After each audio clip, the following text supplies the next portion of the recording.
Bonjour tout le monde. Je déclare cette séance du conseil extraordinaire d'arrondissement ouverte. On est jeudi le 12 août. On ouvre avec quelques minutes de retard. On est sincèrement désolé. On a eu des petits enjeux techniques pour assurer la diffusion en direct et différée. Mais bref, il est 10h15. On peut commencer avec 15 minutes de retard. Je me nomme Pierre Lessard-Blais. Je suis le maire de l'arrondissement et j'invite les élus et la secrétaire d'arrondissement à se présenter dans l'ordre habituel. Bonjour à tous, Karine Boisverrois, la conseillère du district de Louis-Riel. Bonjour, Laurence Lavigne-Lalonde, conseillère de Maisonneuve-Longue-Pointe, accompagnée de Mila. Bonjour, Dina Tosheva, secrétaire d'arrondissement.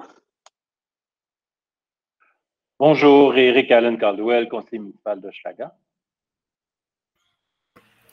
Et bonjour, Suzy Miron, conseillère dans le district de Tétroville. Merci beaucoup. On peut maintenant débuter avec les points inscrits à l'ordre du jour 10.02, l'adoption de l'ordre du jour de la séance du conseil d'arrondissement. Je propose, appuyé par Mme Miron, d'adopter l'ordre du jour tel que proposé. 10.03, la déclaration des élus. Est-ce qu'il y a des déclarations? Je sais que c'est un conseil d'arrondissement un peu extraordinaire en août. D'habitude, il n'y en a pas beaucoup. Donc, Mme Boisverrois, je vous laisse la parole pour votre déclaration d'ouverture. Merci beaucoup, M. le maire. Alors, justement, puisque c'est extraordinaire, je serai quand même expéditive, là. Mais j'ai fait acheminer ce matin au greffe une pétition des citoyens des rues Alfred Pellan, de la Pépinière, du Ken, de Jumonville et Pierre Chevrier, donc 107 riverains qui sont touchés directement par le projet Grace Dart, donc les dossiers au point 40.10 et 40.14 de notre ordre du jour aujourd'hui. La pétition comme telle avait déjà été déposée par les citoyens dans le premier rapport de consultation publique et se retrouve à 10.06. Également, Mme Tosheva nous faisait part avant le conseil d'arrondissement extraordinaire qu'il y avait aussi un mécanisme de dépôt disponible pour les citoyens lorsqu'ils formulent des questions à un conseil, que ce soit une séance régulière ou une séance extraordinaire. Cependant, les citoyens, par mesure de prévention, m'ont demandé de déposer cette pétition. Alors, donc, je l'ai fait. Là, donc, la pétition a été envoyée au greffe de l'arrondissement. Et évidemment, pour confirmer le tout, donc, je l'indique lors de ma déclaration des élus au moment actuel. Également, très, très rapidement, le projet comme tel, on le sait, il y a eu énormément de travail. On se trouve avec un projet de 350 logements au total, 20 de logements sociaux, ce qui représente environ 53 unités. Et il y a également 297 unités locatives qui sont reparties dans le bâtiment existant, également dans le nouveau bâtiment. Par contre, les citoyens, pour les avoir représentés à plusieurs occasions, en fait, les avoir rencontrés à plusieurs occasions, dont lors des 2 séances d'information qui ont été organisées par le promoteur TGTA, également par le biais de notre assemblée publique qui a eu lieu de manière écrite, comme on le sait, selon le décret ministériel. Donc, les citoyens nous ont formulé nombreux commentaires et puis questions. Et ceux-ci, de manière générale, là, sans rentrer dans les détails, considèrent que la construction pourrait être améliorée et pourrait être davantage mieux intégrée dans le milieu qui les occupe. Alors, puisque nous sommes après tout les représentants des citoyens, nous sommes leur voix au conseil d'arrondissement, tout de suite, j'annonce que je m'inscrirai en dissidence sur les dossiers 4010 et 4014 et j'invite le promoteur à se réasseoir avec l'arrondissement et également d'intégrer davantage les citoyens qui considèrent ne pas avoir été impliqués dans le processus de consultation, mais plutôt d'avoir été invités à des séances d'information. Alors, j'arrête là, Monsieur le maire. Je pense qu'on connaît le dossier, le tenant et aboutissant du dossier, puisque c'est une déclaration dans un contexte de conseil extraordinaire. Merci. Merci beaucoup, Mme Boisverrois. De mon côté, j'aimerais soulever en fait l'élément extraordinaire de la rencontre aujourd'hui, en fait, on est au mois d'août. Habituellement, on n'a pas de conseil extraordinaire au mois d'août. On n'a pas de conseil non plus d'arrondissement ordinaire au mois d'août, mais on sait qu'avec la campagne électorale qui va s'amorcer en septembre, tout le processus de prise de décision va être ralenti cet automne jusqu'à la fin novembre. En fait, et on sait aussi que selon la loi, aucune décision du conseil d'arrondissement peut être prise à partir du 6 octobre. On sait aussi que le conseil d'arrondissement du mois d'octobre, seuls les dossiers déjà en cours seront à l'ordre du jour. Donc, on ne mettra plus de nouveaux projets dans la machine et on sait là, que le prochain conseil d'arrondissement pressant en novembre aura lieu le 18 novembre. Donc, en parallèle à tout ça, les projets doivent continuer à avancer et même si ce conseil est extraordinaire, il est quand même web diffusé en direct et sera disponible en ligne comme tous les conseils d'arrondissement. Et pour éviter ce genre de situation, parce qu'il y a quand même plusieurs éléments à l'ordre du jour aujourd'hui, j'ai demandé au service qu'à l'avenir, on tienne un conseil d'arrondissement au mois d'août pour justement nous assurer là, du bon roulement des dossiers à l'arrondissement qui sont nécessaires. Donc, voilà pour la raison de pourquoi nous sommes rassemblés aujourd'hui et je crois qu'on pourra donc aller de l'avant avec le reste de l'ordre du jour. Nous pouvons donc passer au point 10.04 et 05, la période de questions des citoyens. Et avant de commencer cette période, je tiens à rappeler les règles qui la régissent. Chaque personne inscrite à cette période a le droit de poser qu'une seule question avec questions complémentaires. Excusez-moi, donnez-moi un instant.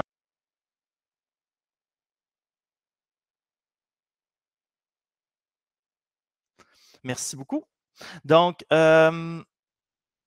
les questions posées doivent se rapporter à une matière d'intérêt public sans préambule inutile et les questions portant sur le même sujet sont limitées à 3. Donc, M. Villandré va être avec nous pour la lecture des questions. Donc, M. Villandré, je vous laisse la parole pour lire les questions des citoyens. Merci beaucoup, M. le maire. Bonjour à toutes et à tous. Donc, une première question de M. François Clanac. Je voudrais une exemption pour le stationnement que la Ville veut me retirer au 2582 rue Pineuf. Oui, merci, M. Clanac. Je ne suis pas particulièrement au courant de votre situation particulière là, au 2582 Pineuf. Je vous encourage à appeler le 3-1. Il existe une procédure advenant que vous aviez des droits acquis il y aura aussi une évaluation là, de votre demande. Si c'est un stationnement qui n'a jamais été légal, ça se peut qu'il soit retiré. Donc, je vous invite à contacter le 3-1. C'est toujours la meilleure manière d'entrer en contact avec l'arrondissement. Et si vous n'avez pas de suivi rigoureux suite à cet appel au 3-1, eh bien, je vous invite à me contacter par courriel tout simplement et on fera suivi de votre dossier avec grand plaisir. Merci beaucoup, M. Clanac. Une deuxième question de M. Réal Bergeron. Donc, la rue Taillon entre les rues Rousseau et Sherbrooke, ainsi que les rues Rousseau entre les rues Eugène, Achard et Pierre-Bernard sont à peine carrossables tellement elles sont parsemées de nids de poules. J'aimerais savoir si la présence de ces nids de poules non réparés constitue une mesure d'apaisement de la circulation. Madame Miron. Oui, c'est ça, je vais répondre comme c'est dans mon district et je connais bien M. Bergeron. Je le remercie d'ailleurs pour sa question. Écoutez, M. Bergeron, il y a 3,5 millions qui ont été investis juste cette année dans la réflexion et les mesures d'apaisement qu'on fait dans l'arrondissement, notamment autour des parcs et des écoles primaires. Vous l'aurez sans doute vu autour des écoles du quartier. Et donc, on n'a jamais vu autant d'investissements. Il y avait peut-être un rattrapage à faire, en effet, sur la réflexion des chaussées à travers tout l'arrondissement, en fait. Et on s'y attaque. Pour ce qui est du cas spécifique de la rue Taillon, je peux demander peut-être à M. Brosseau s'il peut communiquer avec M. Bergeron pour l'informer quand est-ce qu'il est prévue cette rue dans les prochaines années, probablement. Donc, voilà, je vous réfère à notre directeur des travaux publics là-dessus, qui va vous écrire l'information, qui va pouvoir la trouver plus que moi. Merci beaucoup. C'est parfait, on va s'en occuper, Mme Miron. Merci beaucoup. Monsieur Villandré? Question de M. Daniel Benatar. L'ordre du jour n'est pas encore sorti, mais il doit y avoir un point sur le projet résidentiel à la place du Pacini. Je représente plusieurs citoyens qui habitent proche du projet et nous nous demandons comment nous pouvons nous opposer au projet, par quels moyens et à quel moment. En d'autres termes, où en est rendu le projet dans son processus, quelles sont les prochaines étapes et quelles sont les étapes qui permettent aux citoyens de s'exprimer et par quels moyens? Cordialement. Oui, merci. Madame Tocheva, qui est secrétaire d'arrondissement, va pouvoir répondre en détail à votre question, Monsieur Benatar. Madame Tocheva? Merci, Monsieur le maire. Monsieur Benatar, il y a un processus qui est prévu par la loi sur l'aménagement et l'urbanisme et la loi sur les élections et les référendums dans les municipalités. Tout d'abord, il y a l'adoption d'un premier projet de résolution. Suite à cette adoption, le projet est présenté lors d'une assemblée publique de consultation ou par une consultation écrite ou par les deux. Le choix toujours est dicté par les règles sanitaires. Lors de cette assemblée publique de consultation ou consultation écrite, les citoyens sont invités à soumettre des questions et des commentaires. Ces questions et commentaires sont ensuite transmis aux élus et il se peut que lors de ces questions ou commentaires, le projet change pour une adoption en seconde lecture. Donc, on adopte le second projet de résolution. En ce moment-là, nous invitons les citoyens à soumettre des demandes d'ouverture d'un registre. Et si nous avons des demandes valides, un registre sera tenu après l'adoption finale du projet, donc après la troisième lecture à une séance ordinaire de conseil d'arrondissement. Après, lors de ce registre, les citoyens qui sont en désaccord peuvent demander la tenue d'un scrutin référendaire et s'il y a le nombre suffisant de signatures, un scrutin référendaire peut être tenu sur le projet. Le processus est assez complexe. Donc, je vous invite à m'écrire et je vais vous préciser toutes les étapes avec les détails à votre guise. Merci. Merci, Madame Tocheva. Peut-être en complément d'information, Monsieur Benatar, là, le projet du Pacini n'a pas été abordé lors d'aucun conseil d'arrondissement. Et comme Mme Tocheva vient de vous l'expliquer avec moult détails, ça prend 3 lectures, 3 passages au conseil d'arrondissement pour avoir un projet particulier. Donc, puisqu'on n'a pas encore aucune lecture de fait au conseil d'arrondissement, les élus ne se sont pas encore prononcés sur le projet et considérant la période électorale, il n'y aura pas d'adoption de projet particulier concernant le Pacini en 2021. Donc, ce sera un projet à suivre pour l'année 2022, mais considérant là, la réduction du nombre de conseils d'arrondissement, la période électorale qui fait qu'on n'embarque pas de nouveaux projets dans la machine de la fonction publique pendant la période électorale et en 2021, il n'y aura pas de projet particulier concernant Pacini. Voilà. Merci beaucoup, M. Benatar, pour votre question. Madame Bouchena, je vous laisse la parole, M. Villandré. Oui, donc une question de Mme Bouchena. Le projet, donc on parle toujours du projet Pacini aussi. Le projet sera réalisé en arrière de ma cour. Cela aura aussi un impact sur l'ensoleillement dans ma cour, le manque d'intimité, le bruit incessant occasionné par les travaux et la possibilité que des dommages aux fondations de ma maison puissent être occasionnés par la construction du bâtiment. Comment est-ce que le promoteur va s'y prendre afin que tous ces désagréments n'aient pas de répercussions négatives sur ma maison ainsi que sur notre quiétude? La densification de la population a-t-elle été prise en considération quant au transport en commun, le stationnement dans les rues avoisinantes qui sont déjà très achalandées dû à la proximité du métro et des magasins avoisinants? La hauteur permise est de 6 étages. Pourquoi construire plus haut si cela n'est pas permis? Les écoles du quartier sont déjà à pleine capacité. Est-ce que le promoteur s'est assuré que des enfants pourront être admis dans les écoles du quartier, sachant qu'elles sont déjà à pleine capacité?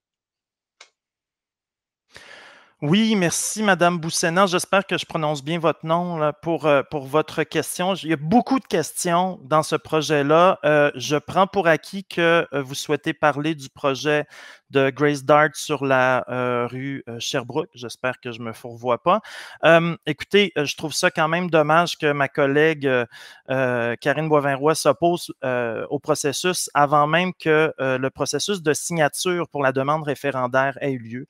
Parce que avant la troisième lecture d'un tel projet, les citoyens ont la possibilité de faire le tour de leur quartier, des zones désignées, pour faire signer une demande d'approbation référendaire à tout projet particulier. Donc, ce qu'il faut savoir, c'est que les citoyens vont pouvoir faire ce processus.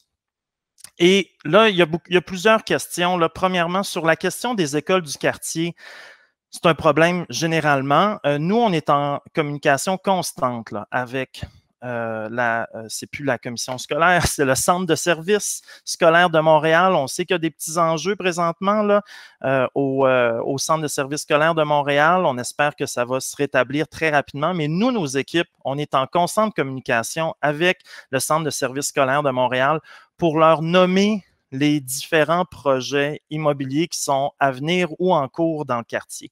Donc, à partir que ces enjeux-là sont soulevés au ministère de l'Éducation, c'est leur responsabilité d'assurer que des investissements nécessaires soient faits pour qu'il y ait des écoles primaires et secondaires accessibles à nos jeunes dans nos quartiers. On se rappellera ces dernières années, dans Hochelaga Maisonneuve, on avait 3 écoles primaires fermées en même temps. On a des enjeux de financement du système d'éducation et si ça vous préoccupe, mais moi, je vous invite fortement à communiquer avec votre député provincial pour qu'il s'assure que les investissements scolaires soient faits dans l'arrondissement pour répondre aux besoins de nos jeunes qui sont déjà là ou ceux qui vont s'y installer plus dans les prochaines années. Écoutez, il y a plusieurs autres éléments que vous soulevez dans votre question. Ce que je dois dire, premièrement, c'est que là, il existe un terrain qui est à une centaine de mètres du métro et dans un contexte de crise climatique, construire du résidentiel aux abords de métro, c'est la meilleure solution pour que les gens aient un impact le moins important possible sur notre planète parce qu'ils ne seront pas dépendants de leur automobile pour se déplacer. On le sait, si on ne construit pas autour de nos stations de métro, les gens vont davantage en périphérie. Ça mène souvent même à du dézonage agricole. Il y a eu certains scandales ces derniers mois sur ces questions-là. Et les gens habitant plus loin du centre, habitant plus loin des stations de métro, sont dépendants de leur automobile. Donc ça, on a une responsabilité de construire aux abords de stations de métro. On sait aussi qu'il y a des critiques par rapport au nombre d'étages sur le projet. Toutefois, ce qu'il faut garder en tête, c'est que le nombre d'étages, ce n'est pas une question pour amener plus de gens sur le même terrain. C'est le nombre d'étages permet de libérer des espaces verts au sol. Il permet de protéger des arbres qui sont déjà présents. Puis on le sait, là, les arbres matures qui sont déjà présents sont fabuleux. Le projet propose d'en protéger une très grande partie et même que la configuration de l'immeuble qui va être construit est faite en fonction des arbres qui sont déjà existants. On doit garder en tête qu'un autre promoteur qui irait avec un projet avec moins de hauteur, ben, à place de construire ces habitations en hauteur, ben, il le ferait sur la largeur. Donc, il y aurait une implantation au sol qui serait beaucoup plus grande. C'est-à-dire, et qui dit une implantation au sol plus grande dit perte d'espace vert, perte d'arbres et aussi un rapprochement des bâtiments à la zone là, qui est avec la clôture des gens qui habitent sur Alfred Pellan. Parce que une construction plus traditionnelle, ben, probablement que le dégagement avec la limite de terrain des gens d'Alfred Pellan serait d'à peu près 3 mètres. Là, présentement, elle est de 18 mètres. Oui, à place d'être 4 étages de haut, elle est 6 étages de haut, mais c'est quand même un gain parce que, eh bien, si on construit moins en hauteur, eh bien, il faut construire davantage au sol et on doit garder en tête là, que le projet présentement proposé est une implantation au sol de seulement 35 %. Donc, énormément d'espaces verts et d'arbres vont être protégés.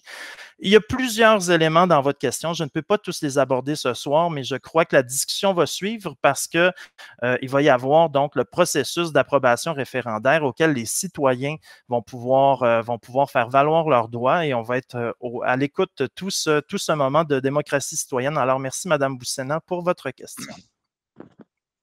Monsieur Villandré? Oui, merci. Donc, une question de Julie Tran. Bonjour, je voudrais savoir comment se fera la gestion des nouveaux élèves dans le territoire de l'école Saint-Fabien pour éviter un désastre comme celui de l'école Saint-Justin suite au projet immobilier de Contrecœur, compte tenu du fait que le projet de Grace Dart va déjà augmenter le nombre d'enfants considérablement dans le quartier. Sans un terrain pour la construction d'une école supplémentaire, comment fera-t-on pour accommoder autant d'enfants en si peu de temps? Merci, Mme Tran, pour votre question. Comme je disais à Mme Boussena tantôt, nous, on est en constante communication avec le Centre de services scolaires de Montréal. On les met à jour constamment sur les différents projets de développement immobilier dans le secteur. Et c'est à eux ensuite de s'assurer de faire les investissements nécessaires, soit pour agrandir leurs installations actuelles ou en développer de nouvelles, mais c'est une compétence qui est purement et clairement du gouvernement provincial et c'est à eux de prendre cette responsabilité. Cela dit, on est en constante communication avec eux pour s'assurer de leur permettre de s'installer dans nos quartiers, de leur permettre souvent des projets particuliers, des dérogations pour leurs arrondissements. Donc, les communications qui sont constantes avec eux, mais c'est la responsabilité du gouvernement provincial. Voilà. Merci beaucoup. Madame Tran, Monsieur Villandré pour la prochaine question. Question de Mme Angela Porfilio. Quel est le délai de temps prévu pour la construction du bâtiment et qu'allez-vous faire pour réduire le bruit puisque, comme plusieurs, je fais du télétravail? Pour votre information, j'habite directement derrière le Pacini et ce projet ne me convient pas du tout. Oui, merci beaucoup, Madame Porfilio. Comme je disais tantôt, il n'y a pas encore eu d'étude du projet du Pacini en conseil d'arrondissement et considérant la campagne électorale à venir et les impacts de cette campagne sur le fait qu'on ne rentre pas de nouveaux projets dans la machine pendant la période électorale, eh bien, le projet de Pacini ne sera pas adopté par le conseil d'arrondissement, il ne sera pas étudié par le conseil d'arrondissement en 2021. Donc, le débat pourra se maintenir et se poursuivre en 2022. Vous pouvez donc être rassuré pour l'année 2021, Madame Porfilio. Merci pour votre question. Question maintenant de M. Louis Langelier. Concernant le projet de démolition du Pacini au 6583 Sherbrooke-Est et le projet de 129 unités de Mondève, l'article 136.1 de la Loi sur l'aménagement et l'urbanisme permet de déterminer le secteur concerné pour la tenue du registre en vue d'un scrutin référendaire concernant un projet de développement. Mes questions. 1. Qui détermine ce secteur concerné? Est-ce la ville-centre, l'arrondissement ou le promoteur? Deuxièmement, si c'est l'arrondissement, quel est le nom et la fonction de la personne chargée de cette tâche dans l'arrondissement MHM? Troisièmement, ce secteur concerné est-il déjà défini? Quatrièmement, si oui, quel est-il précisément? Et cinquièmement, selon quels critères a-t-il été délimité? Merci, Monsieur Langelier. Donc, je passerai, puisque c'est une question qui est très technique, là, je passerai la parole à notre directeur de l'aménagement et l'urbanisme, M. Pierre-Paul Savignac, pour expliquer les éléments techniques en réponse à votre question. Merci, M. Langelier, pour votre question. Merci, M. le maire. En fait, c'est un processus qui est prévu par la loi. On doit déterminer les zones, c'est-à-dire, qu'est-ce qu'une zone? C'est un territoire, la plus petite surface d'un territoire qui est assujetti au même type de réglementation. Donc, ce que l'on doit faire, c'est qu'on doit prendre la zone visée par la modification réglementaire ainsi que toutes les zones adjacentes.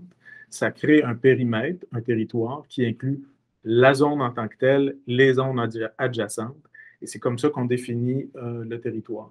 Là, ici, on parle du dossier du restaurant, de la démolition et de la reconstruction du restaurant Pacini. Comme a indiqué M. le maire, ce dossier n'est pas à l'étude présentement. Éventuellement, s'il l'est dans quelques mois, bien sûr, ce périmètre sera défini et sera rendu public.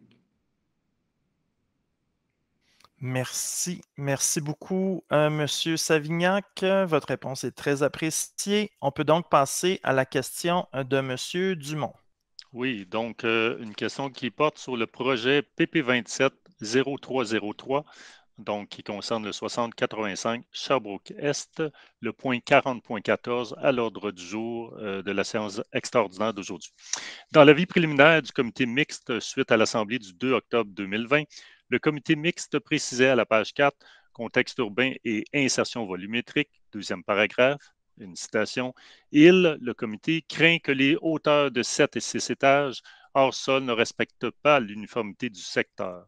Or, le projet dont l'adoption est prévue aujourd'hui est toujours de 6 étages. Pourquoi se fait-il que tout à coup 6 étages soient devenus acceptables? Oui, merci, M. Dumont, pour votre question.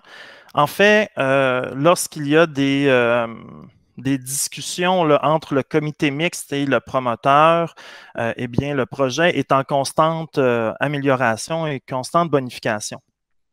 Donc, le deuxième avis du comité mixte, l'avis du 9 mars 2021, ne reconduit pas cette recommandation parce qu'il y a eu plusieurs améliorations entre octobre 2020 et avril 2021. On est passé de 7 à 6 étages, mais bien, il y a eu là une grande amélioration sur le dégagement entre le terrain des gens qui habitent sur Alfred-Pellan et le terrain du promoteur. Il y a eu donc une marge de 18 mètres qui a été ajoutée là, entre la limite du terrain. Et on doit garder en tête qu'à la base, comme les habitations actuelles là, sur Alfred-Pellan, le dégagement aurait pu être de simplement 3 mètres. Et là, il est de 18 mètres. Donc, c'est quelque chose qui a amené le comité, c'est un des éléments qui a amené le comité mixte à réviser leur proposition. On doit garder en tête que ce projet-là, on a une responsabilité écoutez, il y a une crise au Québec sur le patrimoine et le bâtiment Grace Dart est évalué comme étant une valeur exceptionnelle, patrimoniale et architecturale. À ce moment-là, on se doit de trouver un promoteur qui va vouloir être respectueux de ce patrimoine-là pour le sauver, parce qu'on sait, à travers le Québec, on a des bâtiments de valeur exceptionnelle qui se perdent et c'est très triste pour notre patrimoine et les gens ont raison de critiquer ce manque de protection du patrimoine. Eh bien là, on a un projet qui protège ce patrimoine-là. On a aussi un projet qui maintient.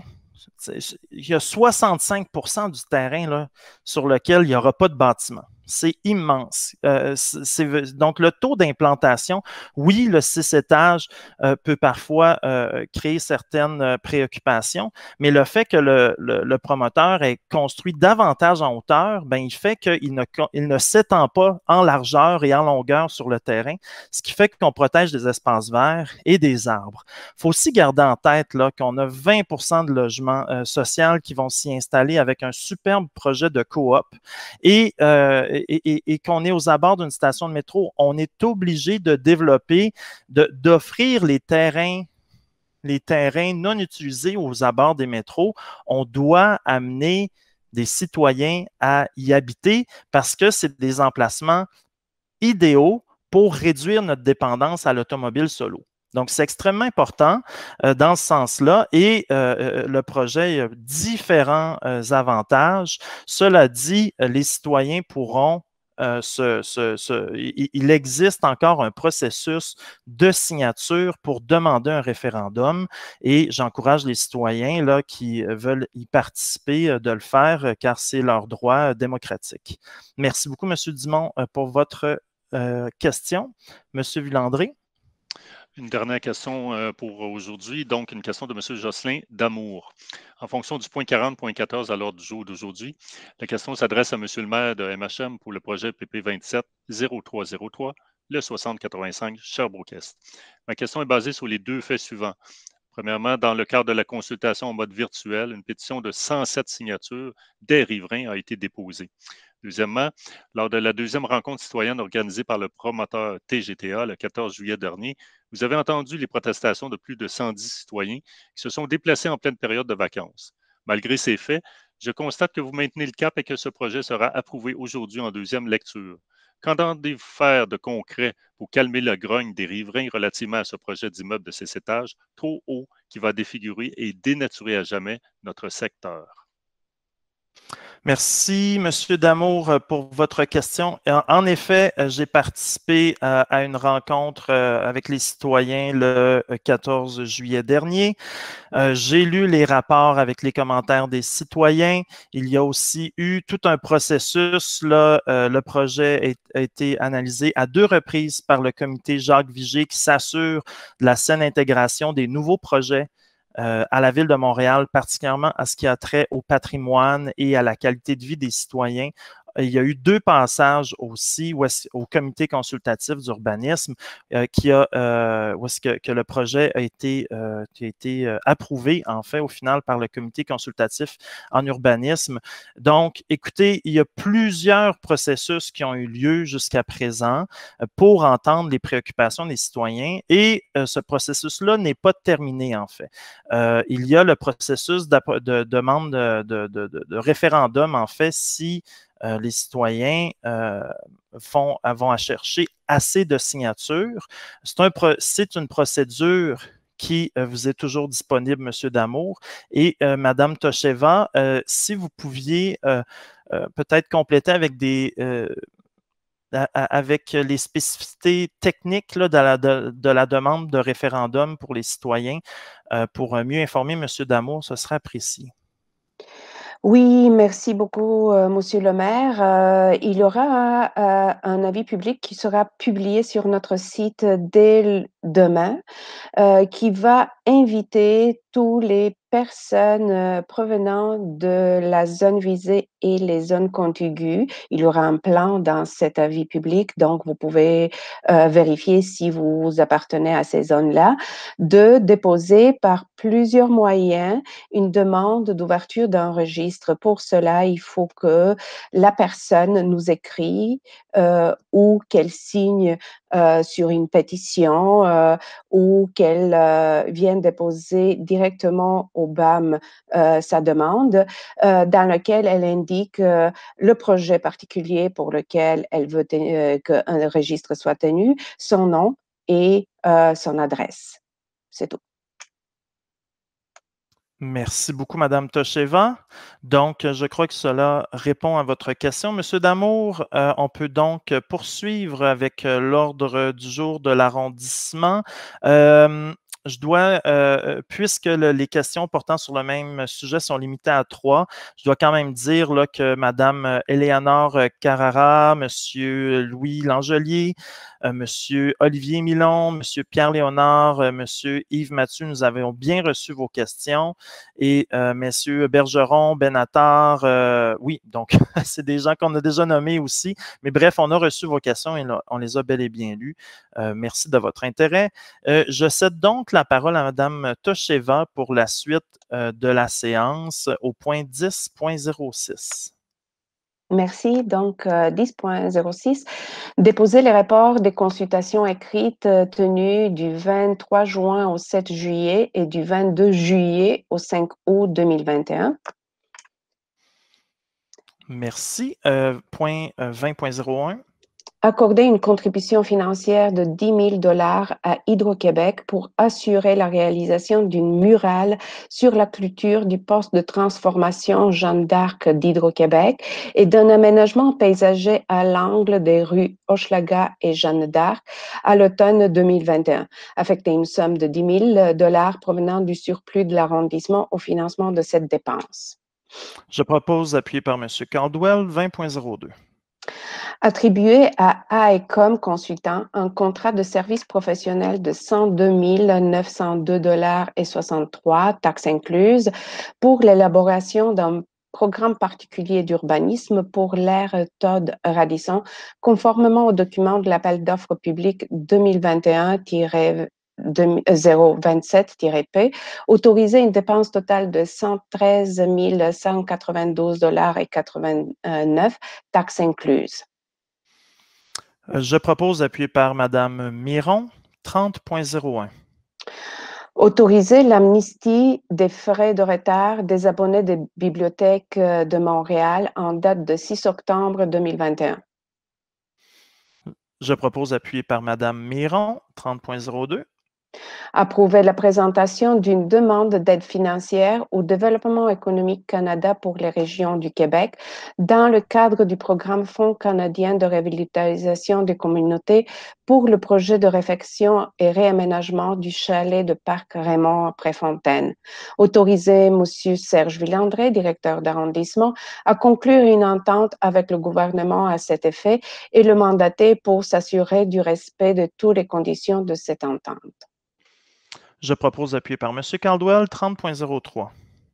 Autoriser l'administration portuaire de Montréal à réaliser des travaux de construction au-dessus de la rue Notre-Dame-Est sur le territoire de l'arrondissement de Mercier-Hochelaga-Maisonneuve. Je propose, appuyé par Éric Caldwell, 40.01. Avis de motion est donné par M. Pierre Lessard-Blais qui sera présenté à une séance subséquente du conseil municipal le projet de règlement modifiant le plan d'urbanisme de Montréal visant à modifier les cartes des affectations de la densité en hauteur et des parcs et espaces verts dans le secteur de la rue Adam entre les rues Théodore et Saint-Clément. Je propose, appuyé par Mme Lavigne-Lalonde, 40.02. Avis de motion est donné par M. Pierre Lessard-Blais qui sera présenté à une séance subséquente du conseil d'arrondissement, le règlement modifiant le règlement d'urbanisme de l'arrondissement Mercier-Hochelaga-Maisonneuve permettant la création des zones 0773 et 0774. Pour le projet, vous pouvez proposer. Oui, je propose, appuyé par Mme Lavigne-Lalonde, 40.03. Adopter avec modification le règlement modifiant le règlement sur les tarifs exercice financier 2021 afin d'ajouter aux tarifs liés un permis pour le dépôt de neige sur le domaine public. Donc, Mme Boivin-Roy, vous voulez prendre la parole? Oui, merci. Je vais inscrire ma dissidence sur le dossier. Merci. Donc, 40.03, je propose, appuyé par Mme Miron, 40.04. Adopter le règlement modifiant le règlement d'urbanisme de l'arrondissement Mercier-Hochelaga-Maisonneuve afin de changer la catégorie d'usage principale de la zone 0641 Bois-et-Vimont. Je propose, appuyé par Mme Lavigne-Lalonde, 40.05. Adopter le règlement modifiant le règlement d'urbanisme de l'arrondissement Mercier-Hochelaga-Maisonneuve afin d'introduire des dispositions relatives au plan d'implantation et d'intégration architecturale dans le secteur Préfontaine. Je propose, appuyé par M. Caldwell, 40.06. Adopter le règlement modifiant le règlement d'urbanisme de l'arrondissement Mercier-Hochelaga-Maisonneuve visant à abroger les catégories d'usage C.61B, C.62B et C.71A à rehausser les hauteurs minimales en étage et en mètre et à introduire un taux minimal d'implantation dans les zones 0029, 0045, 0052 et 0639, localisés de part et d'autre de la rue Hochelaga et du côté nord de la rue de Rouen, située entre la rue des Airies et la voie ferrée du Canadien Pacifique. Je propose appuyé par M. Caldwell, 40.07. Adopter le second projet du règlement modifiant le règlement d'urbanisme de l'arrondissement Mercier-Hochelaga-Maisonneuve et le règlement sur les usages conditionnels afin de modifier et d'introduire des dispositions vers une transition écologique et des dispositions concernant l'usage culture des végétaux. Je propose appuyé par Mme Miron, 40.08. Demander au conseil municipal d'adopter le règlement modifiant le plan d'urbanisme de la ville de Montréal afin d'augmenter les hauteurs et la densité permise aux abords de la station de métro Préfontaine. Je propose appuyé par Mme Miron, 40.09. Demander au conseil municipal d'adopter le règlement modifiant le plan d'urbanisme de la ville de Montréal afin d'augmenter les hauteurs permises dans le secteur Bennett-Le Tourneau.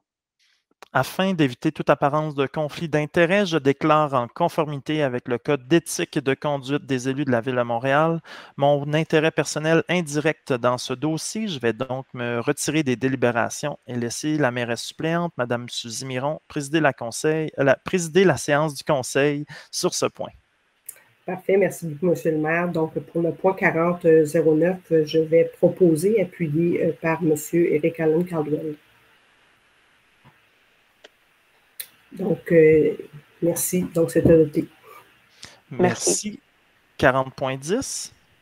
Demander au conseil municipal d'adopter le règlement modifiant le plan d'urbanisme de la ville de Montréal pour la création d'un nouveau secteur de densité afin d'augmenter la hauteur dans une partie de l'actuel secteur de densité 1406, site de l'ancien hôpital Grèce-d'Art.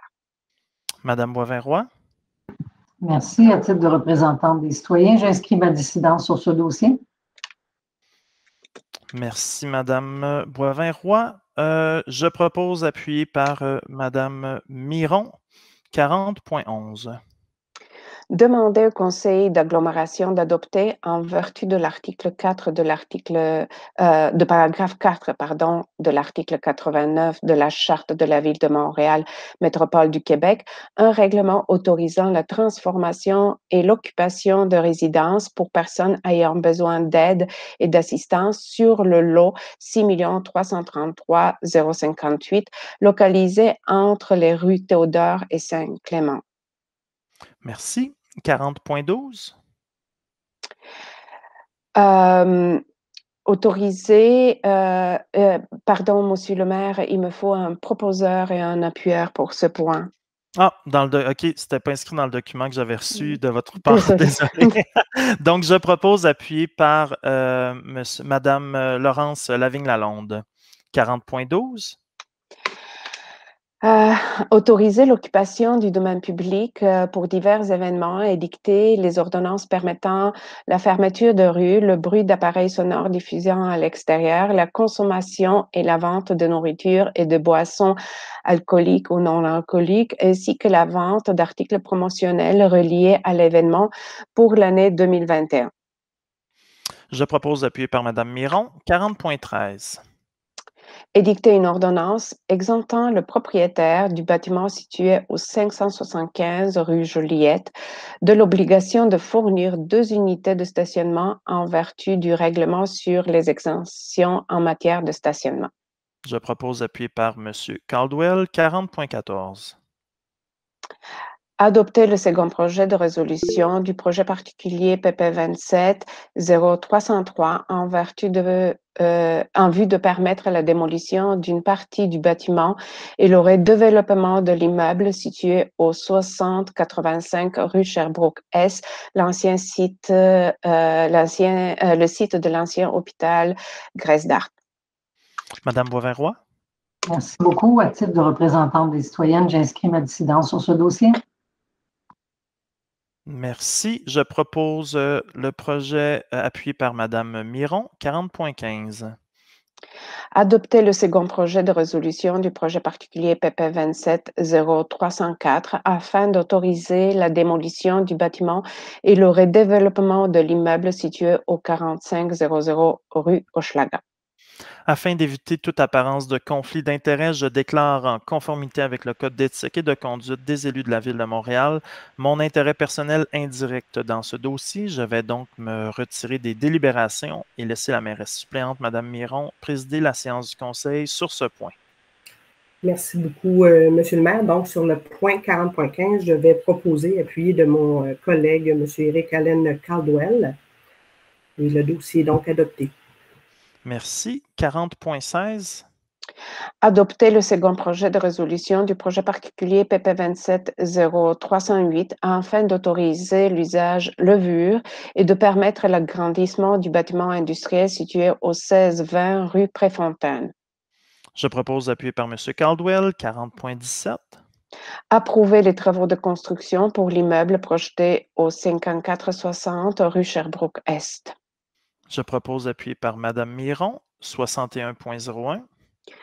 Déposer le procès-verbal de correction relativement au montant inscrit dans la résolution CA 21-27-0195.